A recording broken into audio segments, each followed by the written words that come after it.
Alors que les Jeux olympiques de Tokyo touchaient à leur fin et que le Japon célébrait sa meilleure récolte de médailles de tous les temps, beaucoup craignaient de perdre le combat contre la COVID-19. Le pays connaissait une cinquième vague avec un pic de cas culminant à plus de 25 000 par jour. 3 mois plus tard, les restrictions sanitaires ont été levées et la vie est presque revenue à la normale. La zone métropolitaine de Tokyo n'a signalé que 7 cas lundi, le nombre le plus bas cette année. Pourtant, la raison de ce revirement spectaculaire n'est pas claire. Les experts affirment qu'une variété de facteurs est probablement responsable de la situation. Les déplacements des gens le soir et dans les centres-villes a diminué. De plus, à partir de l'observation des publications sur les réseaux sociaux, le nombre de personnes agissant comme des superdiffuseurs potentiels, c'est-à-dire des personnes très actives qui vont au karaoké ou vont boire, a également diminué. Cet aspect a rapidement chuté. Malgré un démarrage lent, le déploiement du vaccin au Japon s'est rapidement accéléré. Les experts et les responsables de la santé publique conviennent que cela a été le principal moteur de la baisse des cas.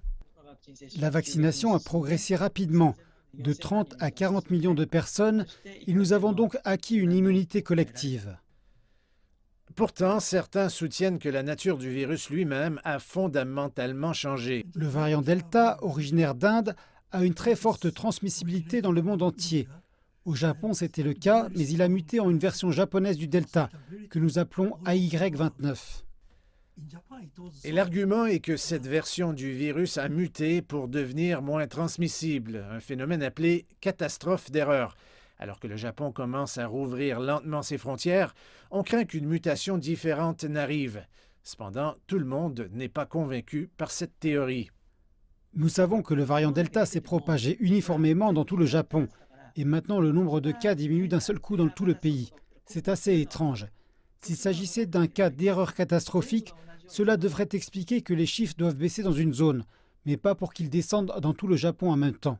Le Japon ne revendique pas encore sa victoire contre la COVID-19 et le pays renforce ses mesures à mesure que le temps se refroidit et que l'hiver arrive. Le gouvernement vise à augmenter la capacité hospitalière pour les cas de COVID-19 à 30 par rapport au niveau de l'été d'ici à la fin du mois de novembre et les doses de rappel seront déployées à partir du début décembre.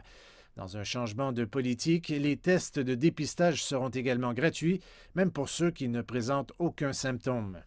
Le Japon a passé des mois sous restriction d'urgence. À l'approche de la fin de l'année, les gens espèrent célébrer une victoire contre la COVID-19 plutôt que de faire face à une autre crise.